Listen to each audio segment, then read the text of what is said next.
Welcome to Daybreak Africa. I am your host, Amma Gaddafi, and this is where we shed light on the stories shaping Africa and the diaspora. So, if you're just now catching up on all the drama surrounding the two suspected planes at Kotoka International Airport, go ahead and look in the description section down below. I have placed the link to part 1 of this story inside. So much has happened since my last video that I had to come back and make a part 2. So just to give you some small background, which again, I covered in part 1 of this story, on April 1st, 2025, Reverend John Ntim Forjor, the MP for Asin South, alleged that 2 flights may have been involved in money laundering and drug trafficking. Since his statements, Ntim Forjor has faced major backlash and has gone head-to-head with many NDC officials who believe this was an attempt to paint the current party in a negative light and that the allegations and claims were baseless to begin with. Now for the new developments on this story.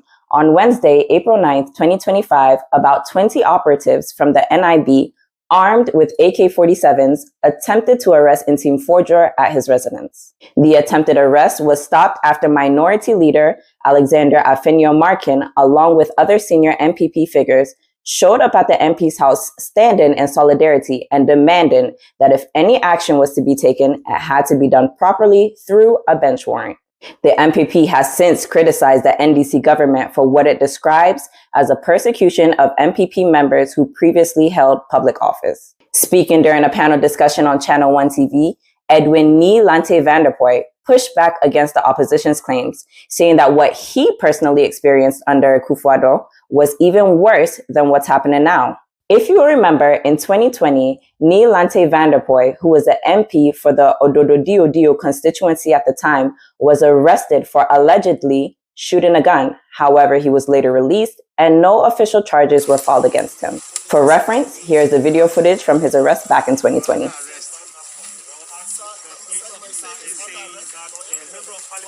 The question then comes into play that while officials are not exempt from the law, there seem to be no clear, explicit laws speaking on how and in what manner a government figure should be detained or apprehended. The US-based air ambulance company AirMed International has firmly denied any involvement in drug trafficking or money laundering following claims. In a response to inquiries from Ghanaian journalist Joshua Kojo-Mensah, AirMed explained that the aircraft in question was simply making a planned technical stop in Ghana, not part of any secret mission. According to AirMed, the aircraft left the United States on March 20th, 2025 for a scheduled patient transport.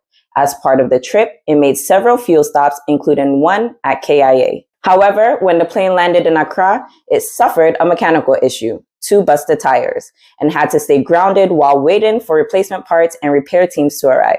More importantly, no patient was on board during the stop in Ghana. After several days of repairs, the aircraft took off again on March 25th, heading back to the US and stopping briefly in Gran Canaria for refueling. AirMed says they are fully ready to cooperate with any investigations and have promised that their flight logs and mission documents will show there was no illegal activity involved. For now, AirMed is standing by their story that what happened in Ghana was nothing more than a routine aviation issue, not a criminal operation. Now, I don't know where this story will go from here, but Daybreak Africa will be watching further for any substantial developments. To stay in touch and keep updated, make sure to like, comment, share, and subscribe.